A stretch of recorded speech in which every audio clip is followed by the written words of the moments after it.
How to transfer WhatsApp Business to new phone. Switching to a new phone. Here's how to move your WhatsApp Business account safely. First, back up your chats by going to Settings and Chats. Then go to Chat Backup and click Backup Now. On your new phone, install WhatsApp Business and verify the same phone number. When prompted, click Restore to import your chats and media from the backup. Once done, your messages and settings will be available on the new phone. Double check that the backup has completed before switching the devices so you don't lose data. Have you transferred your account before? Share your experience in the comments below. And that's how you can transfer WhatsApp Business to new phone.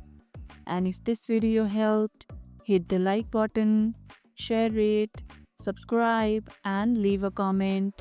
Thanks for watching and I'll see you in the next one.